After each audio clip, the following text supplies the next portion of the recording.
Welcome to link list session number 2। यहाँ पे हम creating a singly link list देखेंगे जिसमें टोटल इस एल्गोरिदम में 10 स्टेप है। यही 10 स्टेप रिपीट होंगे सर्कुलर लिंक लिस्ट में, सिर्फ वहाँ दो वर्ड्स चेंज होंगे। तो ये एक टॉपिक आपको दो जगह काम आएगा, इतना यूजफुल टॉपिक है, तो ध्यान देना। लिंक लिस्ट कैसे बनाते हैं हम देखते हैं। पहली स्टेप होती है कि स्ट्रक्चर डिक्लेयर करो। स्ट्रक्चर डिक्लेयर करने के लिए आपको लिखना है स्ट्रक्ट लिंक लिस्ट। ये नाम कुछ भी चलेगा, एल एल लिया तो भी चलेगा, लिस्ट लिया तो भी चलेगा। दो हिस्से में डिवाइड होती है हर नोड, डेटा और अगले एलिमेंट का एड्रेस। यहाँ स्ट्रक्ट लिंक लिस्ट है तो यहाँ पे भी स्ट्रक्ट लिंक लिस्ट चाहिए। यानी लिंक लिस्ट में इस नोड का अगला एलिमेंट भी कोई ना कोई नोड ही होगा। इसको हम सेल्फ रेफरेंशियल स्ट्रक्चर बोलते हैं। तो struct is a keyword. Link list ये हो गया, लिंक लिस्ट को दिया, स्ट्रक्चर को दिया गया नाम। ये पहला हिस्सा यानी डेटा पार्ट, ये अगला हिस्सा यानी नेक्स्ट एलिमेंट का एड्रेस। ठीक है। अब आपको पहली स्टेप चल रही है अभी भी। अब आपको लिखना पड़ता टाइप डेफ, लॉन्ग फॉर्म है टाइप डेफिनेशन, फिर स्ट्रक्ट, फिर ऊपर वाला ये लिंक लिस्ट का नाम और नोड। अब आप बोलोगे ये लाइन लिखने का क्या मतलब हुआ सर, ये लाइन हम क्यों लिख रहे? Typedef, struct, link list, node. उसका रीजन ये है, अगर आपने ये लाइन लिखी टाइप डेफ, फिर कीवर्ड, फिर लिंक लिस्ट का नाम और फिर नोड का नाम, ये लाइन अगर आपने लिखी तो आपको बेनिफिट क्या मिलता?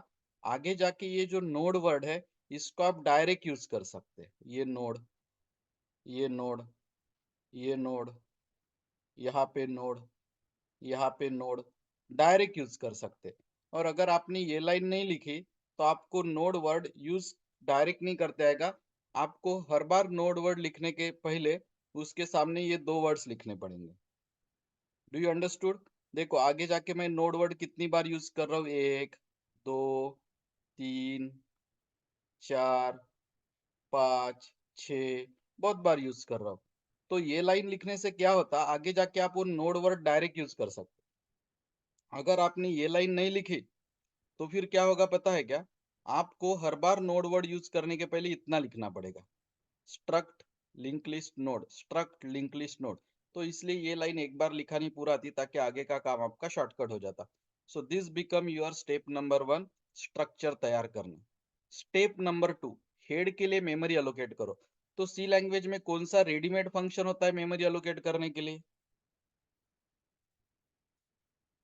यस, सी लैंग्वेज में कौन सा रेडीमेड फंक्शन होता है? मैलॉक। यस, यम अलॉक, मैलॉक, ये रेडीमेड फंक्शन होता है सी लैंग्वेज में। इससे मेमोरी अलोकेट होती है। कितनी मेमोरी चाहिए ये कैसे कैलकुलेट करोगे? Size of node. देखो मेमोरी अलोकेट करने का काम एम अलॉक का है, नोड को कितनी जगह लगती है वो कैलकुलेट करने का काम साइज ऑफ का है। और जो मेमोरी अलोकेट होती उसको अपने नोड के फॉर्मेट में कन्वर्ट करना पड़ता। इस चीज को बोला जाता है टाइप कास्टिंग। ये वाला नोड के फॉर्मेट में कन्वर्ट करो। और ये जो नई मेमोरी अलोकेट हुई इसको क्या नाम दिया हमने? हेड। तो स्टेप नंबर 2 का डायग्रामेटिक रिप्रेजेंटेशन ये है। मेमोरी अलोकेट हुई, मेमोरी को नाम हेड दिया गया, मेमोरी दो हिस्से में डिवाइड है। अभी फिलहाल दोनों हिस्से एम्प्टी है, खाली है। Do you understood? ओके। तो स्टेप नंबर यस 2 सर। समझ में आई आपको, उसका डायग्रामेटिक रिप्रेजेंटेशन समझ में आया? Yes sir. चलते हम स्टेप नंबर 3 में। स्टेप नंबर 3 में अब हमने क्या दिया है उसमें, वो जो मेमोरी अलोकेट की उसके अंदर क्या डाला हमने? डेटा। यस, वो जो मेमोरी हमने अलोकेट की है उस मेमोरी के अंदर हमने डेटा डाला। मेमोरी का नाम था हेड। पॉइंटर के साथ आप हमेशा एरो का यूज इस्तेमाल करते हैं तो इसलिए एरो का symbol. Data part, data part में हमने एक्स की वैल्यू कितनी डाल दी है? 10। 10। तो आपको लिखना पड़ता हेड यानी उस मेमोरी का नाम, एरो, फिर वेरिएबल का नाम या फील्ड का नाम डेटा, इक्वल टू, मैंने एक्स इसलिए लिखा क्योंकि वो वैल्यू कुछ भी रह सकती है ना? That's why I write down there X, that value can be anything. So यहाँ पे हमने x इक्वल टू 10 यहाँ पे डाल दिया है, ठीक है। नेक्स्ट, अब फिलहाल में इस नोड के आगे कोई है क्या, कि ये पहला ही नोड है? This is the first node only. अभी इसके सामने कोई ऐड नहीं हुआ, तो इसके नेक्स्ट एलिमेंट का एड्रेस क्या आएगा फिलहाल? नल। यस, इसके नेक्स्ट एलिमेंट का एड्रेस आएगा फिलहाल में नल। इसका जो नेक्स्ट एलिमेंट है उसका एड्रेस आएगा फिलहाल में नल। तो आपको ऐसा लिखना पड़ता, हेड का नेक्स्ट इक्वल टू नल। आप डायग्राम समझिए, सेकंड नंबर के स्टेप में ये एम्प्टी डायग्राम बनी, थर्ड नंबर के स्टेप में उसमें डेटा पार्ट 10 आया, और फिर यहाँ पे आपने नल लिखा। Do you understood? Yes sir. Okay, very good. Now next is, अब आपने एक और पॉइंटर डिक्लेयर किया, पॉइंटर का नाम है पी, और हेड को नया नाम क्या दे दिया? हेड को ही पी। नया नाम आपने पी दिया। यानी आपने जो अभी अभी नोड बनाया था उसको दो नाम आ गए। कौन से दो नाम आ गए उसको? Head and P. यस, उसको दो नाम आ गए, उसको हेड भी नाम आ गया, उसको पी भी नाम आ गया। ठीक है, तो आपने एक नोड डिक्लेयर किया पॉइंटर पी, और कभी भी ध्यान में रखना, न्यू नेम पहले लिखना, पहले न्यू नेम लिखना, और इक्वल टू के बाद ओल्ड नेम लिखना। तो जो न्यू नेम है वो पी दे रहे, ओल्ड नेम उसका हेड था। ठीक है, तो डायग्राम देखिए, हर स्टेप के सामने उसका डायग्रामेटिक रिप्रेजेंटेशन है। अब हम कौन सी स्टेप रिपीट करेंगे? अभी एक नोड बन गया, अब नीचे चार स्टेप जो है 7 8 9 10, वो स्टेप हम उतनी बार रिपीट करेंगे जितने हमें क्या चाहिए, नोड्स। जितने हमें नोड्स चाहिए ना, उतनी बार हम स्टेप्स रिपीट करेंगे। कौन से स्टेप्स रिपीट करेंगे उतनी बार? 7 to 10। यस, 7 to 10 नंबर के स्टेप्स हम उतनी बार रिपीट करेंगे जितने हमें क्या चाहिए थे, नोड्स। नोड्स चाहिए थे। तो चलिए मैं एक नोड और बना के बताता हूँ आपको। तो चलते हैं स्टेप नंबर 7 के तरफ। यम अलॉक से फिर से क्या अलोकेट की गई? मेमोरी। मेमोरी।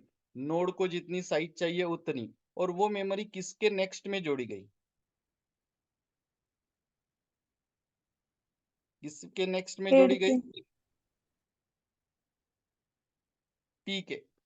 मतलब जो नई मेमोरी अलोकेट हुई, वो हेड के जगह पे अलोकेट हुई कि पी के नेक्स्ट के जगह पे अलोकेट हुई? New memory is allocated P के नेक्स्ट, यानी अगले एलिमेंट के लिए वो अलोकेट हुई।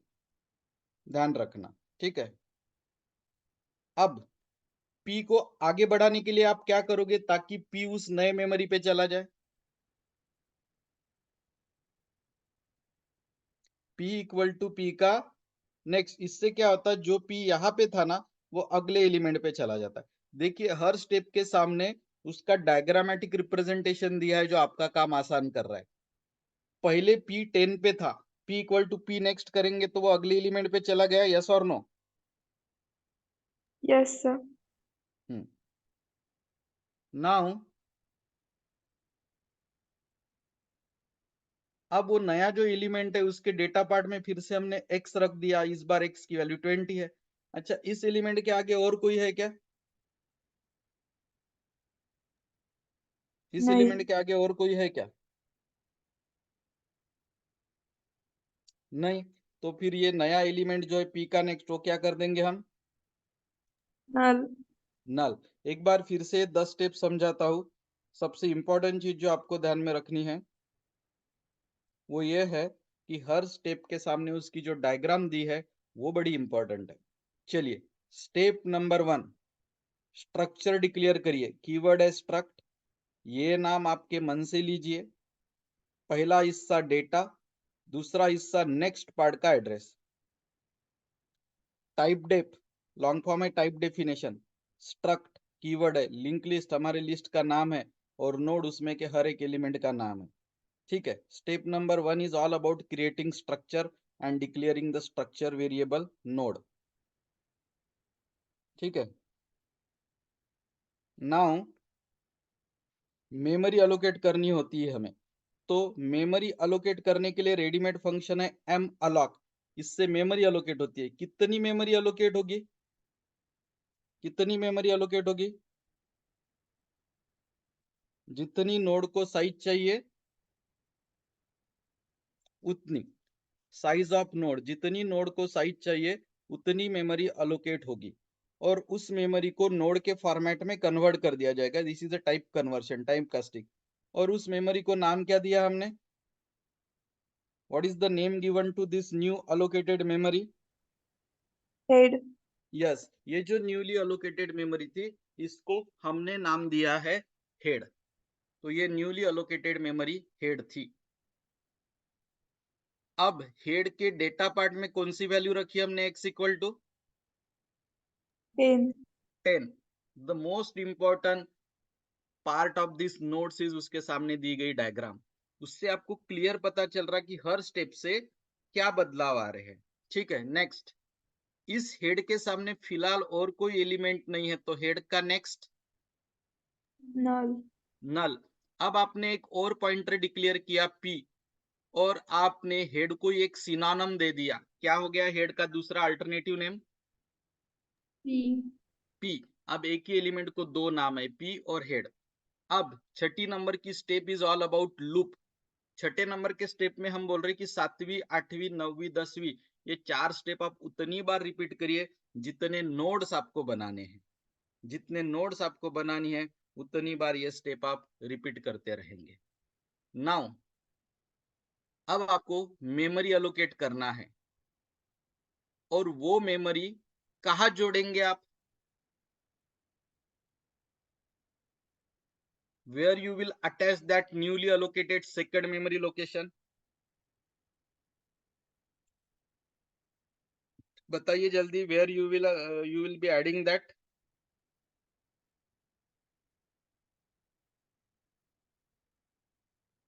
That newly allocated memory will be added to p का next। p यानी ये 10, फिलहाल में p यानी 10। p के नेक्स्ट को आप जोड़ेंगे नई मेमोरी। फिर p को आगे बढ़ाने का फार्मूला बताइए। व्हाट इज द फार्मूला जिससे हम p को आगे बढ़ाएंगे?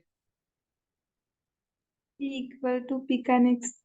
p इक्वल टू p का next. This formula will take p, वो 10 से आगे निकल जाएगा। ये इसकी डायग्राम देखो, पहले p फर्स्ट नोड पे था, अब ये फार्मूला लिखने के बाद p सेकंड नोड पे शिफ्ट हो गया। p के यानी वो नई मेमोरी जो अलोकेट हुई इसके डेटा पार्ट में कौन सी वैल्यू रखी हमने? x इक्वल टू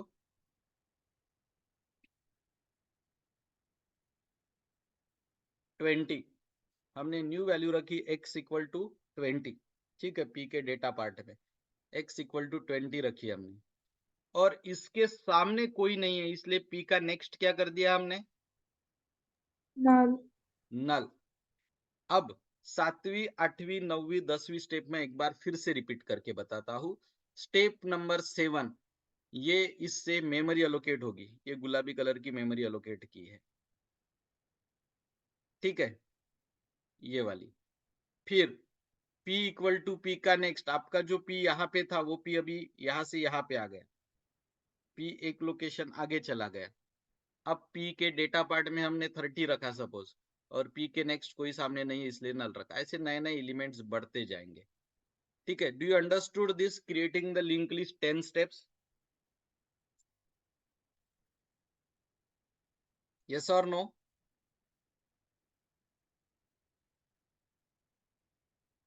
पहले स्टेप में हमने क्या तैयार किया लिंक लिस्ट के लिए? स्ट्रक्चर। स्ट्रक्चर तैयार किया। सेकंड स्टेप में कौन से एलिमेंट के लिए हमने मेमोरी अलोकेट की? हेड के लिए। हेड। थर्ड स्टेप, हेड में x की वैल्यू यानी डेटा की वैल्यू क्या रखी हमने? 10। 10। और फिलहाल में हेड के आगे कोई नहीं है इसलिए हेड का नेक्स्ट नल। नल। पांचवी स्टेप में एक एडिशनल पॉइंटर लिया p, और हेड को एक सिनोनिम एक अल्टरनेटिव नाम दे दिया p। अब पहले एलिमेंट को दो नाम है, p और हेड। छठी स्टेप लूप है, जो बोल रहा है कि 7वां 8वां 9वां 10वां स्टेप आप 4 बार रिपीट, उतनी बार रिपीट करेंगे जितने नोड्स आपको चाहिए। 7वें पॉइंट में आपने फिर से मेमोरी एलोकेट की, वो मेमोरी किसके आगे जोड़ी आपने? पी के नेक्स्ट। पी के नेक्स्ट में जोड़ी वो आपने, ठीक है। फिर पी जो हेड पे था, यानी पी जो 10 पे था, उसको 20 पे लेके जाना है। एक चीज, एक स्टेप प्रमोशन करना है, तो क्या लिखना पड़ेगा?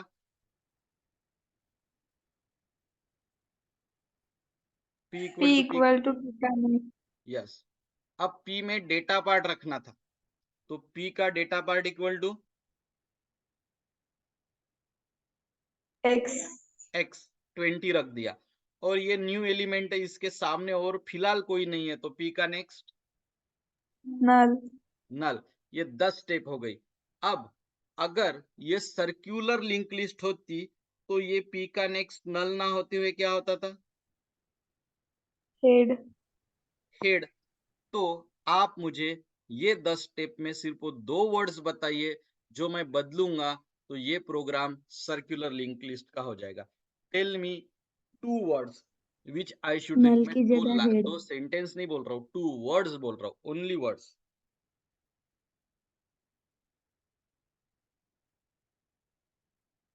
ऐसे 2 चेंजेस बताइए, 2 वर्ड्स जहां मैं चेंज करूं तो यही अल्गोरिदम सर्कुलर लिंक लिस्ट का बन जाएगा। स्टेप 4 नल की जगह हेड और स्टेप 10 नल की जगह हेड आएगा। यस, ये नल निकालो, हेड डालो, क्योंकि लीनियर में लास्ट एलिमेंट नल को पॉइंट करता, लेकिन सर्कुलर में लास्ट एलिमेंट किसको पॉइंट करता? हेड को। तो ये निकाल दीजिए, नल हेड लिखे ये। और एक चेंज बताइए,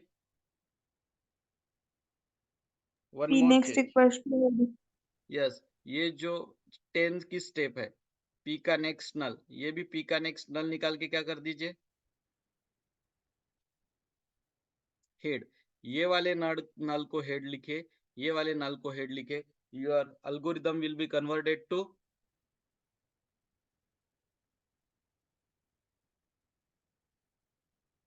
सर्कुलर लिंक लिस्ट। यस। इसका एल्गोरिथम दिखाता हूं मैं आपको, पेज नंबर 11 के आसपास है कहीं तो भी। ये देखिए, स्टेप नंबर 4 नल के जगह हेड, स्टेप नंबर 10 नल के जगह head. This is the algorithm for creating which link list? Circular link list. Circular link list, goodest. इसका प्रोग्राम भी लेने वाले हैं हम। अब program is nothing for you, बहुत सिंपल हो जाएगा, क्योंकि हमने स्टेप्स ही पूरे प्रोग्रामेटिक लिखे एल्गोरिथम में, बट होगा, सीक्वेंस में है, प्रोग्राम आया है, नोट्स में लेंगे। ट्रैवर्सिंग लिंक लिस्ट का मतलब होता है हर एलिमेंट को एक एक बार विजिट करना।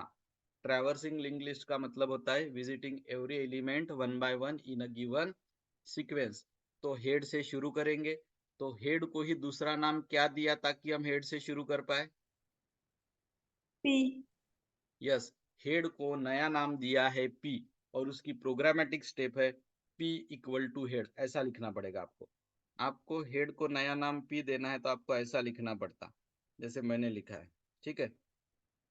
आपको लिखना पड़ता P equal to head, head equal to P लिखा तो आपके मार्क 0। जो नया नाम है वो पहले लिखना पी, और जो ओरिजिनल पुराना नाम है वो बाद में लिखना हेड। तो हेड को एक नया नाम मिल जाता पी। अब पी को आगे बढ़ाने का क्या, ट्रैवर्सिंग में हम एक एक लोकेशन आगे बढ़ते जाते, विजिट करते आगे बढ़ते, विजिट करते आगे बढ़ते। तो आगे बढ़ने का क्या फार्मूला है? पी इक्वल टू पी का next. P equal to P का नेक्स्ट, ये आगे बढ़ने का फार्मूला है। पी इक्वल टू पी का नेक्स्ट, इससे क्या होगा? हेड का पी 10 पे जाएगा, फिर वो 20 पे जाएगा, फिर 30, 40, 50 नल, ऐसा वो एक एक आगे बढ़ते जाएगा, ठीक है। और कब तक बढ़ते जाएगा? कब तक पी आगे बढ़ते जाएगा, बताइए। नल आने तक। यस, पी तब तक आगे बढ़ते रहेगा जब तक उसको क्या नहीं मिलेगा? जब तक उसको नल नहीं मिलेगा। नल वैल्यू आने तक पी आगे बढ़ते रहेगा, नल वैल्यू आने तक पी आगे बढ़ते रहेगा। Not equal to null. तो ये हो गया ट्रैवर्सिंग। कितने स्टेप में ट्रैवर्स हो गया? 2 स्टेप्स में।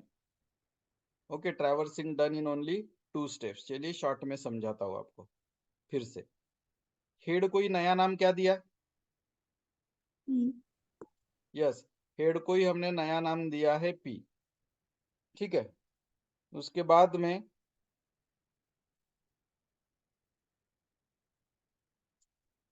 पी को आगे बढ़ाने का क्या फॉर्मूला है?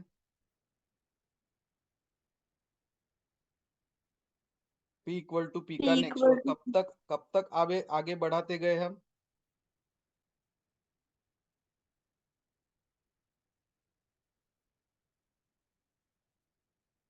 जब तक नल नहीं होता तब तक हम पी को आगे बढ़ाते गए। तो ये हो गया ट्रैवर्सिंग। आप बोलेंगे ट्रैवर्सिंग करके क्या फायदा है सर, हम क्या कर सकते हैं ट्रैवर्सिंग में? मैं तो बता रहा हूँ आपको। ट्रैवर्सिंग में आप एलिमेंट्स को काउंट कर सकते, कितने एलिमेंट्स है उसको काउंट कर सकते हैं आप ट्रैवर्सिंग में। उसके बाद में ट्रैवर्सिंग में आप प्रिंट कर सकते एलिमेंट को, काउंटिंग, प्रिंटिंग, सर्चिंग कर सकते एलिमेंट का, विजिट करते करते जो वैल्यू चाहिए वो मिल रही क्या। So counting, searching, printing are the example और अप्लीकेशंस ऑफ ट्रैवर्सिंग। तो चलिए उसमें से मैं आपको एग्जाम्पल दे रहा हूँ काउंटिंग। ट्रैवर्सिंग में काउंटिंग कैसे करते हैं? फिर से हेड को नया नाम पी दिया है, फंक्शन का नाम है काउंट। कितने एलिमेंट काउंट हुए उसका इंटीजर रिटर्न होगा। ये जो ब्रैकेट में आप पी देख रहे हो ये हेड पॉइंटर है। ठीक है, स्टार्टिंग में काउंटर 0 था। काउंटिंग अब तब तक जारी रखेंगे जब तक हम नल तक नहीं पहुंचते। हर बार इंडेक्स 1 से बढ़ते जाएगा, काउंटिंग 1 से बढ़ते जाएगा। और पॉइंटर आगे ट्रैवर्स करने के लिए p इक्वल टू पी का नेक्स्ट हम i की वैल्यू रिटर्न करेंगे। और i में ही आपका काउंट स्टोर होगा। कितने वैल्यूज है वो आपका i में ही स्टोर होने वाला है।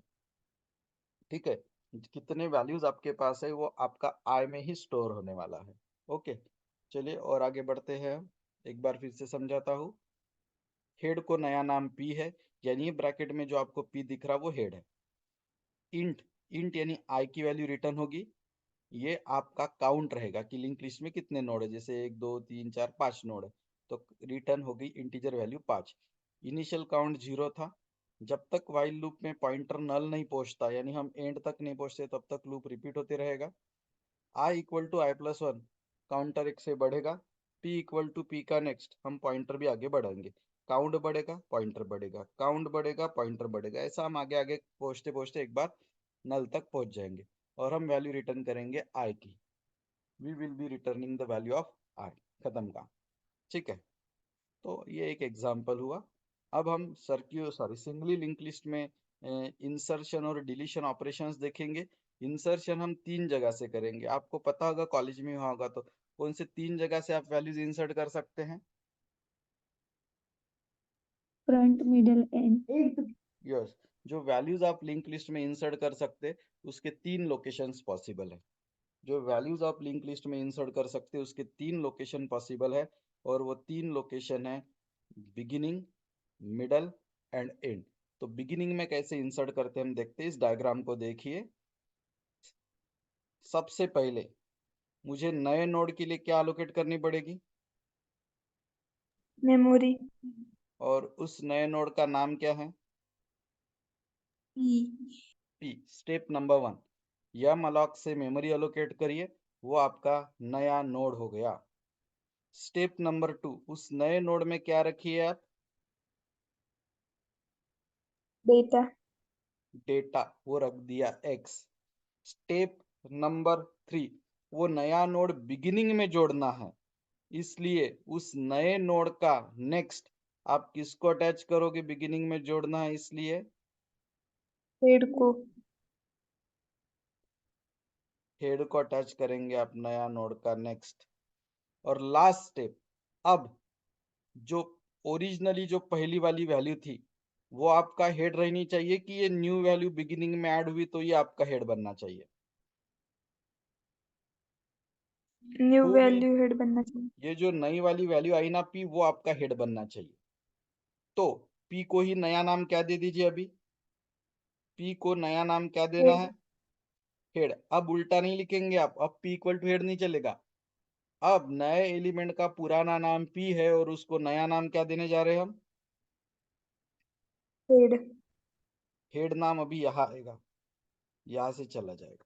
तो कितने स्टेप में हमने लिंक लिस्ट के बिगिनिंग में एलिमेंट को ऐड करके दिखाया? How many 4 steps we steps. Required? 4 steps.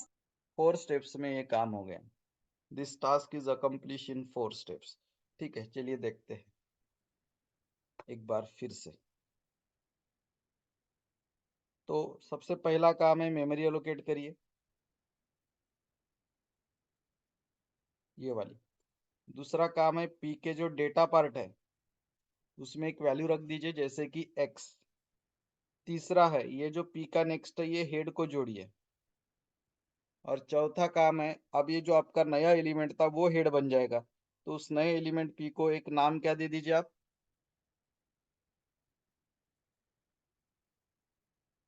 Head. समझ में आया? समझ में? पहली स्टेप Yes, में क्या अलोकेट किया हमने? memory, memory. दूसरी स्टेप, उस मेमोरी में क्या रखी? data, data value. थर्ड, वो जो न्यू मेमोरी अलोकेट थी उसका नेक्स्ट किसको जोड़ दिया? हेड को। हेड को इसलिए जोड़ा क्योंकि मुझे वो एलिमेंट बिगिनिंग में चाहिए था, इसलिए हेड को जोड़ा। बराबर है। और अब जो नया एलिमेंट है वो हेड बन गया आपका, तो नया एलिमेंट जो है p, उसको नया नाम क्या दीजिए आप अभी? हेड। यस, उसको न्यू नेम आप अभी हेड दे दीजिए। ओके, उसको न्यू नेम आप अभी हेड दे दीजिए। ठीक है। अब हम मिडल में कैसे ऐड करते हैं देखते हैं। ये मिडल में यानी अपने को p ऐड करना है। काय के बाद p ऐड करना है?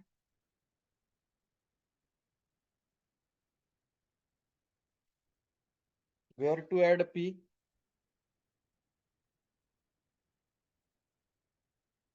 हमें p ऐड करना है q के बाद में, ये q के बाद में p ऐड करना है। तो again what is the first step?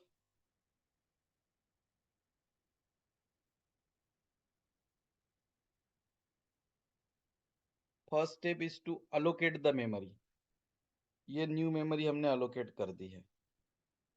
This new memory is allocated. नई मेमोरी अलोकेट हो गई। ठीक है। स्टेप नंबर 2, उसमें डेटा रखा आपने x। नए मेमोरी में आपने डेटा रखा x। स्टेप नंबर 3, ये जो q है, q, आपने q को आगे लेके जाके आपने q को कहाँ प्लेस किया पता है क्या? जहां आपको नया वैल्यू डालना था ना उसके एक लोकेशन पहले आपने q को ऐड किया। एक काम करते, ये थोड़ा डिफिकल्ट, ये टाइम टेकन है, यहाँ थोड़ा हमें रुकना पड़ेगा। 9 बजे ये यूनिट हम कंप्लीट करेंगे। ठीक है। द